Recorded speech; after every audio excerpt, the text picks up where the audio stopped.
오늘 오후에는 이 본문을 중심해서 주보에 나와 있는 대로 용기 있는 한 사람 이라는 제목을 가지고 말씀을 드리고자 합니다.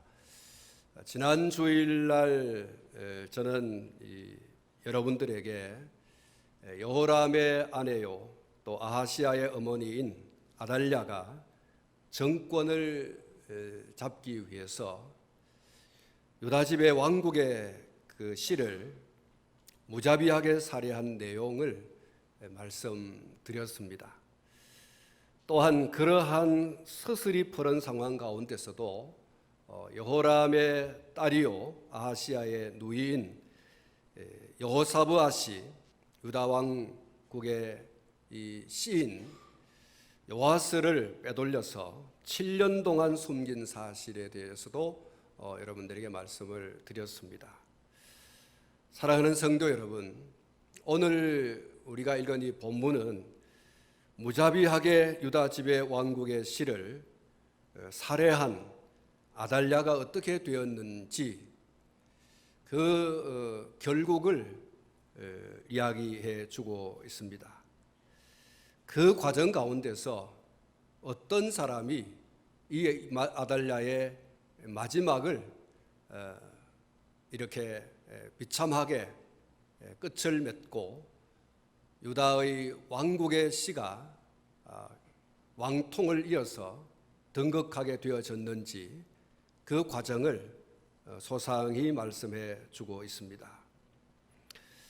아달랴는 겨우 6년 천하로 비운의 죽음을 맞이했습니다. 오늘 본문 15절 말씀을 보시면 이에 무리가 그에게 길을 열어주고 그가 왕궁 말문 어귀에 이를 때에 거기서 죽었더라고 말씀하고 있고, 또 좀 더 내려가서 21절 말씀 보면 그 죽음에 대해서 다시 한 번 더 언급을 하고 있습니다. 두 번 죽은 것이 아니고 한 번 죽은 것에 대해 좀 더 자세하게 그렇게 설명해 주고 있는 부분이 21절 말씀인데, 그 땅의 모든 백성이 즐거워하고 성중이 평온하더라.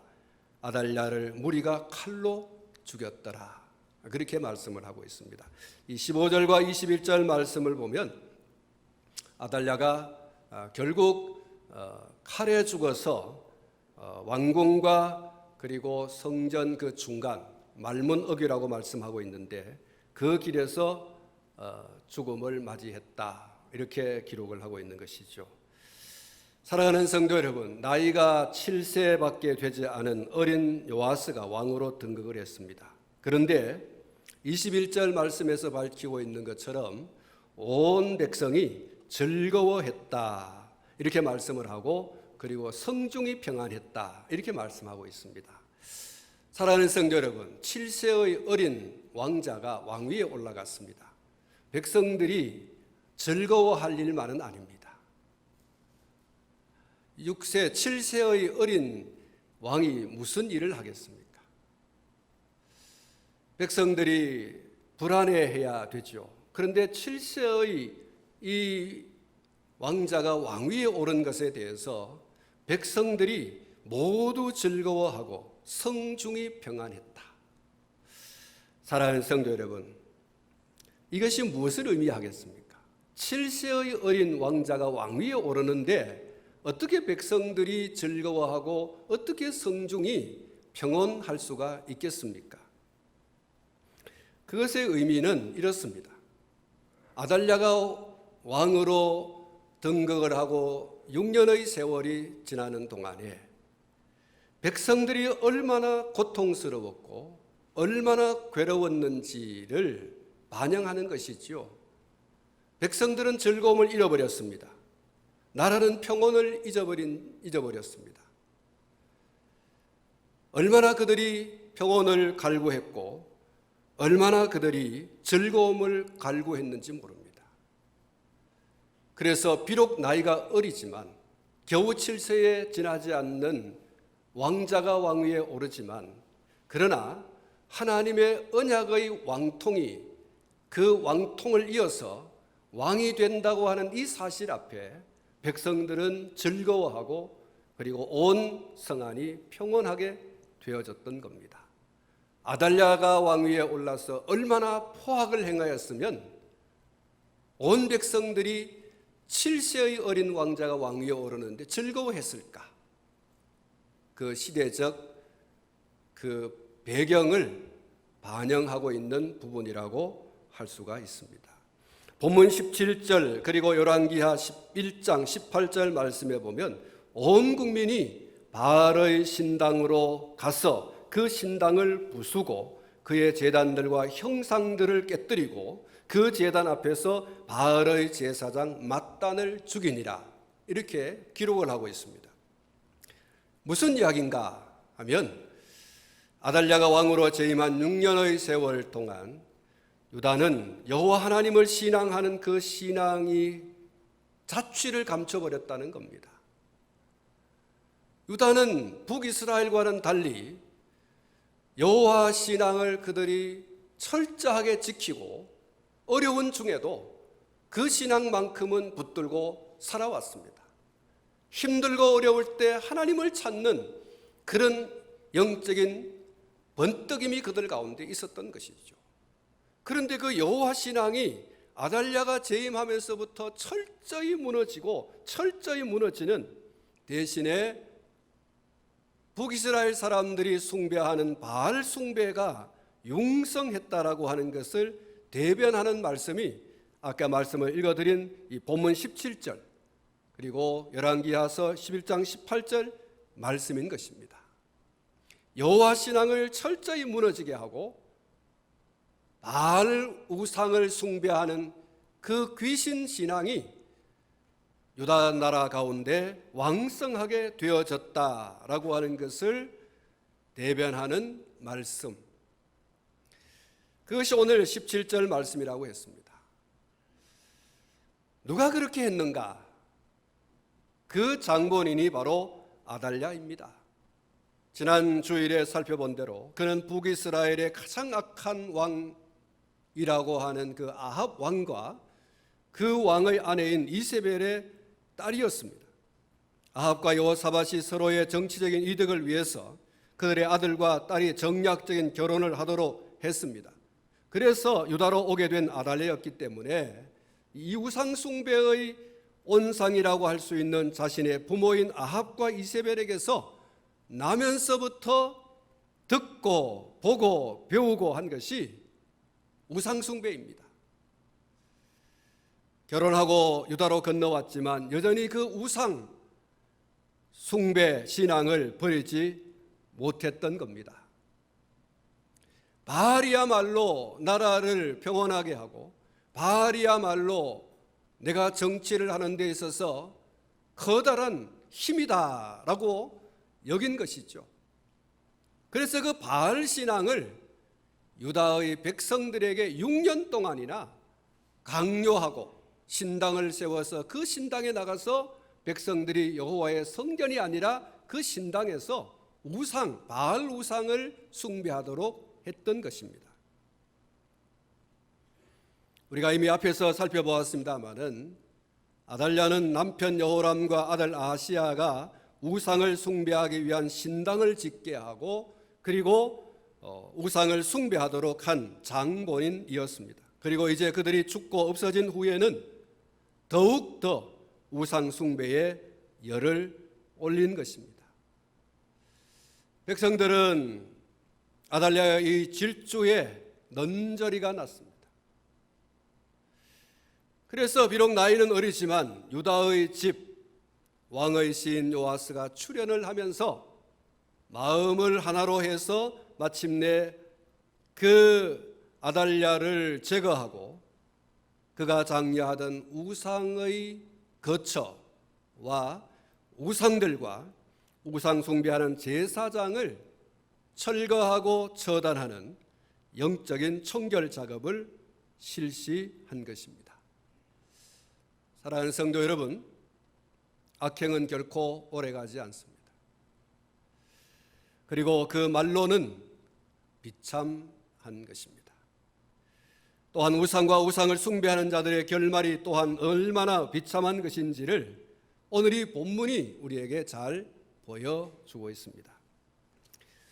요한계시록에는 우상과 우상을 숭배하는 자들의 결국을 이렇게 단도직입적으로 이야기해 주고 있습니다. 요한계시록 21장 8절 말씀을 보시면 그러나 두려워하는 자들과 믿지 아니하는 자들과 흉악한 자들과 살인자들과 음행하는 자들과 점술가들과 우상 숭배자들과 거짓말하는 모든 자들은 불과 유황으로 타는 못에 던져지리니 이것이 둘째 사망이라고 했습니다. 우상을 숭배하는 죄가 얼마나 큰지 그 죄의 결과가 불과 유황으로 타는 못에 던져진다, 그렇게 그 결말을 이야기하고 있습니다. 이사야 선지자는 이사야 45장 16절에서 이렇게 말했습니다. 우상을 만드는 자는 부끄러움을 당하며 욕을 받아 다 함께 수욕 중에 들어갈 것이로되 라고 말씀하고 있습니다. 우상을 만드는 자 결국 부끄러움을 당한다, 욕을 받아서 함께 수욕 가운데 들어간다, 이렇게 그 결국을 이야기하고 있어요. 그리고 이사야 44장 9절부터 11절에는 이렇게 기록을 하고 있습니다. 우상을 만드는 자는 다 허망하도다. 그들이 원하는 것들은 무익한 것이거늘 그들의 증인들은 보지도 못하며 알지도 못하니 그러므로 수치를 당하리라. 신상을 만들며 무익한 우상을 부어 만든 자가 누구냐? 보라, 그와 같은 무리들이 다 수치를 당할 것이라. 그 대장장이들은 사람일 뿐이라. 그들이 다 모여 서서 두려워하며 함께 수치를 당할 것이니라. 이렇게 말씀하고 있습니다. 우상을 만드는 자, 우상을 숭배하는 자, 그리고 그 우상이 얼마나 하나님의 미움의 대상인지, 그리고 그 결과가 얼마나 비참한 결국을 맞이하는가 하는 것을 성경이 이렇게 우리에게 말씀해 주고 있고, 아달랴의 결국이 또한 그것을 우리에게 증거로 보여주고 있습니다. 여러분, 이 사실을 기억하시기를 주님의 이름으로 축복합니다. 그리고 두 번째는 우상 숭배의 원인자요, 또 자신의 정권 쟁취를 위해서는 피도 눈물도 보이지 않았던 무자비한 여인 이 아달랴를 몰아내고 다시금 유다의 본류 그 왕통을 잇게 하는 일에 1등 공신 역할을 한 그 사람에게 우리가 좀 주목해 볼 필요가 있는데, 그 사람의 이름을 제사장 여호야다라고 이야기하고 있습니다. 오늘 보면 1절 말씀에 보면 제7년에 여호야다가 용기를 내어 이렇게 말하고 있습니다. 왜 용기를 내야 되는가? 그만큼 아달랴의 권세가 강력했다고 하는 것을 보여주는 말씀이 바로 이 1절 말씀이죠. 아달랴가 6년 동안 유다의 정권을 쟁취해서 우상숭배 신앙을 백성들에게 심기고 그리고 철권 통치를 해오는 그 과정 속에서 용기를 내지 않으면 결코 그것을 멈추게 할 수 없는 현실이기 때문에 아달랴가 여호야다가 이렇게 용기를 냈다. 아마도 일사각오의 정신이 아니었다고 하면, 그런 굳은 의지가 아니었다고 하면, 그런 결의가 없었다고 하면 할 수 없는 일을 여호야다 제사장이 한 것입니다. 그 일을 추진하는 과정에 있어서 여호야다가 얼마나 그 마음에 또 그 중심에 말씀을 드린 일사각오, 나는 죽으면 죽으리다 라고 하는 그 의지, 그 결의가 없었다고 한다면, 그 결기가 없었다고 한다면 결코 할 수 없는 일이었다. 그것을 오늘 1절 말씀에 제7년에 여호야다가 용기를 내어라고 하는 그 말씀에 있습니다. 여호야다는 아달랴가 유다 왕국의 왕의 씨를 모두 제거하는 때에 목숨을 걸고 왕손 요아스를 살려낸 여호사브앗의 남편이면서 그리고 대제사장이었습니다. 이 사람이 아달랴가 정권을 잡고 그리고 정치적으로나 종교적으로 너무나 악행을 저지르고 있는 것을 6년 동안 지켜보면서 더 이상은 참을 수 없다고 하면서 소위 혁명의 길을 높이 들었습니다. 사실 아달랴는 여호람 때부터 유다에서 유다민의 가슴 속에서 그리고 생활 속에서 여호와 신앙을 지워버리려고 무던히 애를 써왔습니다. 유다민들의 가슴 속에 스며져 있는 여호와 하나님 중심의 그 신앙을 어떻게 하면 다 없애버릴까? 그리고 자기가 신앙하고 있는, 그리고 자기의 본류 북이스라엘에서 신앙하고 있는 그 바알 신앙을 어떻게 하면 이 유다민들에게 심어 넣을 수 있을까? 그것에 혈안이 되어 있는 사람이 아달랴이죠. 그런데 여기에 제사장 여호야다가 반기를 들고 나온 것입니다. 제동을 건 것이죠. 유다의 정치와 종교가 아달랴에 의해서 탈유다화 그리고 침 북이스라엘화 되는 것을 심히 우려하면서 개혁의 길을 높이 든 것입니다. 친바알 우상화, 탈여호와 신앙, 이것을 여호야다는 견딜 수가 없었습니다. 그 세월이 6년이라고 하는 세월이 지나가고 있는데 더 이상은 안 되겠다. 그래서 혁명의 기치를 높이 들었다.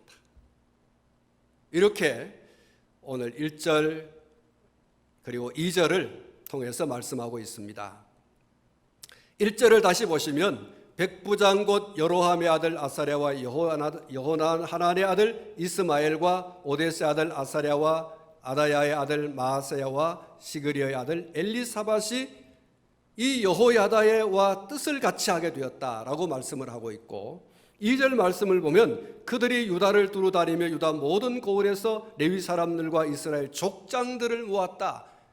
여호야다의 뜻을 같이 하는 사람들이 모였고, 그 모인 사람들이 또 백성들에게 나가서 여러 족장들에게 고을 다니면서 그 고을의 족장들에게 여호야다가 이런 뜻을 가지고 있으니 여러분들과 함께 동참해 주었으면 좋겠다라고 하는 것을 이야기하고, 그 족장들도 우리도 동의합니다 라고 해서 많은 사람들이 여호야다의 이 혁명의 기치 아래 서게 되었다라고 하는 것을 1절과 2절에 말씀해 주고 있죠. 여호야다가 선두에 서서 유다를 정치적으로 종교적으로 피폐하게 만드는 아달랴를 몰아내고 유다의 왕통의 본류 이 요아스를 왕으로 등극하게 함으로써 무너진 유다의 정치, 무너진 유다의 그 종교를 다시 회복하고자 했던 겁니다. 여호야다는 이 개혁의 계획을 진행하면서 소위 쥐도 새도 모르게 은밀하게, 특급 비밀이죠, 이 일을 아주 은밀하게 그렇게 진행을 해 나갔다. 심지어 아달랴가 요아스가 성전에서 왕으로 등극하는 여식이 진행될 때까지, 그 현장을 목격할 때까지, 그 현장을 지켜보면서 오늘 본문에 나와 있습니다마는 반역이로다 라고 하는 이야기를 쏟아낼 때까지 전혀 눈치를 채지 못할 정도로 은밀하게 그렇게 진행을 했습니다. 그리고 마침내 성공적인 정권 교체를 이루어냈습니다. 여러분, 우리가 주목해야 할 한 부분이 있는데요, 여호야다는 전문적인 혹은 전형적인 정치인이 아닙니다. 정치꾼이 아니에요. 그는 대제사장, 다시 말하면 종교 지도자입니다. 그런 신분을 가진 사람임에도 불구하고 정권 교체를 위한 기치를 높이 들고 뜻을 같이 하는 사람들과 조직적인 활동을 했다라고 하는 것, 이 부분이 좀 주목되는 부분이고요. 그리고 정권 교체를 하고 나서 혹은 정권 교체를 이루고자 하는 그 혁명의 기치를 높이 든 동기도 그렇지만 그 과정, 아달랴를 몰아내는 그 과정 속에서도 그는 소위 눈꼽만큼도 내가 왕이 되어야 되겠다라고 하는 개인적인 욕심, 개인적인 욕망이 없었어요. 아달랴를 몰아내야 된다라고 하는 그런 생각과 계획과 그리고 실행이 있었지만 개인적으로 어떤 욕심과 욕망을 가지고 있지는 않았다는 거. 이 부분이 주목되어져야 할 부분입니다.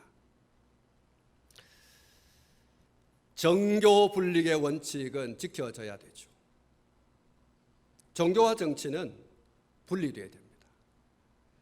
그러나 성직자라고 하더라도 개인으로는 얼마든지 정치에 참여할 수 있습니다. 그렇다고 해서 성직자의 옷을 벗고 정치인으로 뛰어드는 것은 바람직하지 않습니다. 국민의 한 사람으로서 정권을 잡은 자들이 포하게 정치를 하게 될 때, 혹은 혹세무민의 정치를 하고 있다든지, 혹은 살아계신 여호와 하나님을 버리게 하는, 그러면서 우상 숭배 신앙을 강요하게 되어지면 분연히 일어나서 그것에 대하여 여호야다처럼 제동을 걸어야 하는 것이죠. 정치인이 되어야 한다는 것이 아니고 잘못된 방향으로 가는 것에 대해서 바로잡는 역할을 해야 한다는 것입니다. 때로는 세례 요한같이 할 수 있어야 되고, 때로는 오늘 이 여호야다와 같이도 할 수 있어야 하는 것이죠.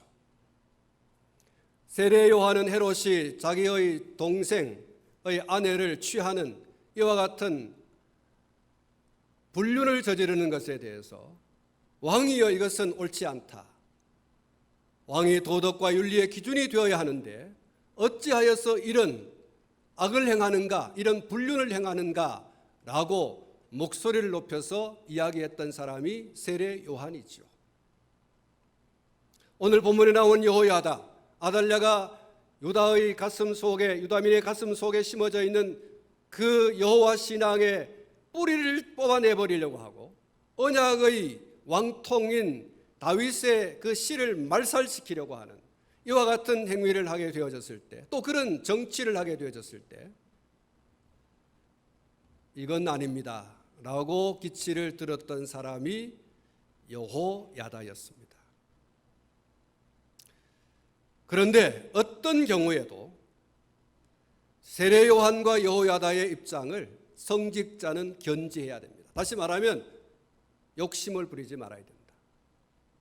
어떤 경우에도 자기의 개인적 욕망, 정치적인 그런 욕심과 욕망을 부리면 안 된다. 선이 필요해요. 적절한 선에서 성직자의 그 자리를 지키고 그리고 해야 할 말을 하는 것이죠. 여호야다는 요아스를 왕으로 세우는 일에 전력을 쏟아냈습니다. 그러나 자신이 왕이 되고자 하는 생각을 단 한 번도 가진 적이 없습니다. 이후에 그의 걸음을 보면 드러나고 있습니다. 나이 어린 요아스의 후견인 또는 섭정을 하기는 했지만 그가 속으로 내가 왕이 되었으면 하는 마음이 있었거나 왕이 되고자 하는 어떤 반역을 시도해 본 적이 없어요. 이게 초심이죠. 그것을 계속해서 유지해 갔다고 하는 이 사실이 우리가 주목해야 할 부분이라고 볼 수가 있습니다. 그리고 그런 아달랴를 처단하고 유다의 본래의 신앙, 다시 말해서 여호와 하나님 신앙을 신앙하는 그 신앙을 회복하는 일, 다시 말씀을 드리면 예배를 회복하는 일에 그는 집중했습니다. 17절과 18절 말씀을 우리가 같이 한번 소리를 내어서 읽었으면 합니다. 17절과 18절 말씀입니다. 같이 읽습니다. 온 국민이 바알의 신당으로 가서 그 신당을 부수고 그의 제단들과 형상들을 깨뜨리고 그 제단 앞에서 바알의 제사장 맏단을 죽이니라. 여호야다가 여호와의 전에 직원들을 세워 레위 제사장의 수하에 맡기니 이들은 다윗이 전에 그들의 반열을 나누어서 여호와의 전에서 모세의 율법에 기록한 대로 여호와께 번제를 드리며 자기들의 정한 규례대로 즐거이 부르고 노래하게 하였던 자들이더라. 할렐루야. 사랑하는 성도 여러분, 성직자도 국민의 한 사람으로서 정치와 종교가 정권을 잡은 자에 의해서 타락하고 부패하게 될 때 개혁과 혁명의 기치를 들 수 있습니다.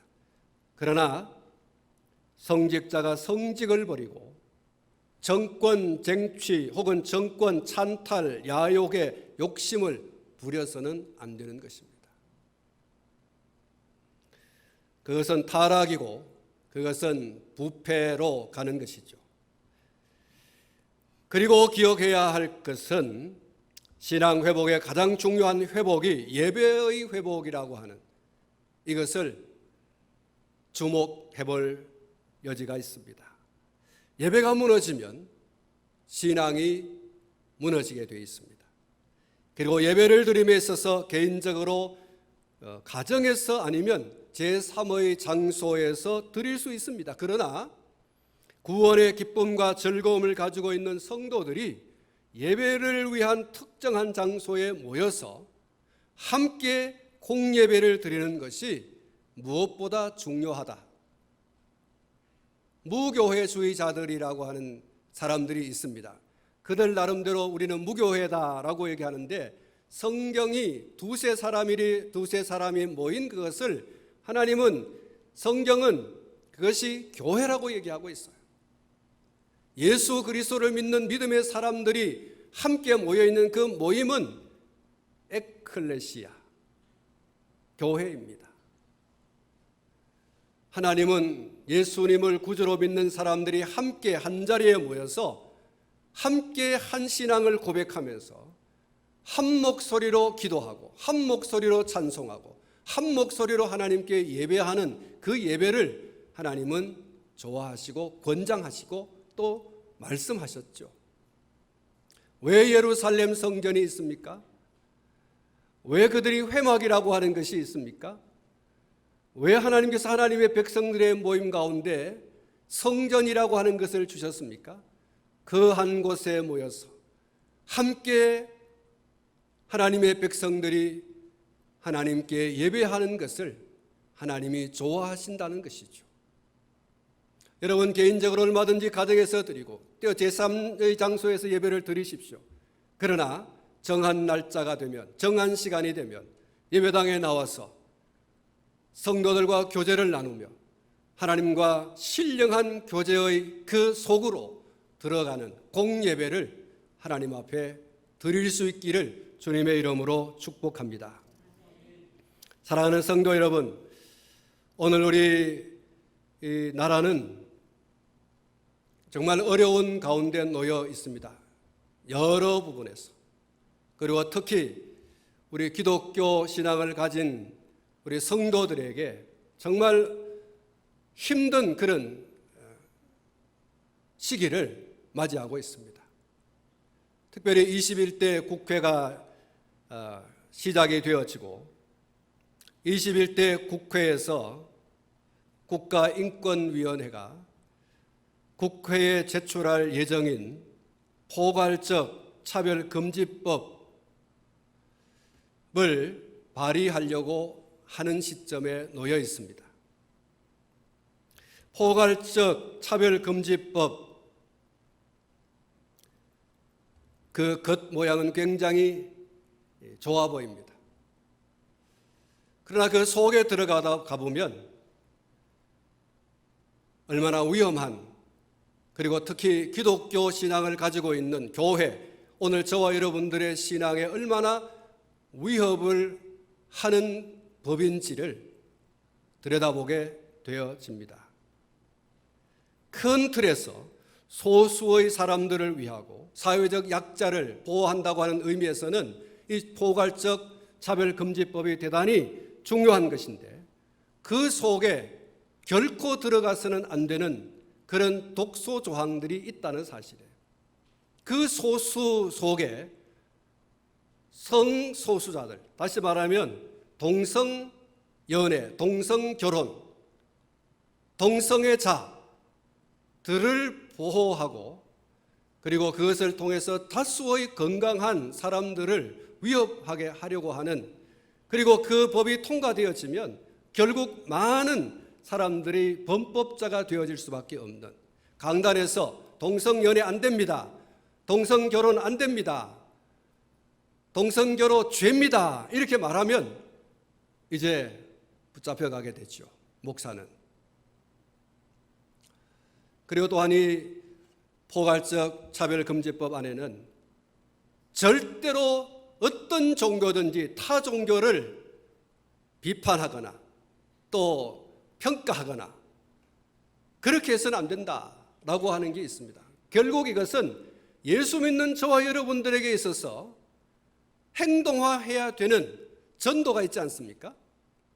우리는 절에 앉은 종들처럼 예배당에 앉아가지고 주여 주여 기도만 하고 예배만 드리는 사람들이 아니에요.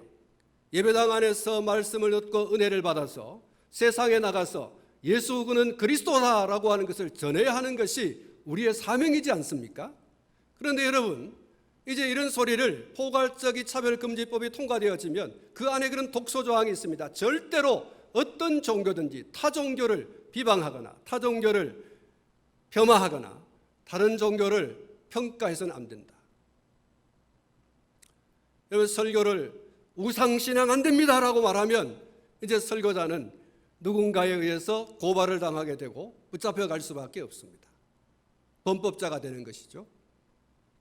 성도들이 나가서 전도를 하게 될 때 절에 가면 안 됩니다, 천주교 그 우상신앙 가진 사람들입니다 라고 얘기하면 그 소리를 듣는 어떤 사람에 의해서 고발을 당하게 되고 그리고 이 법에 의해서 결국은 범법자가 되는 것이죠.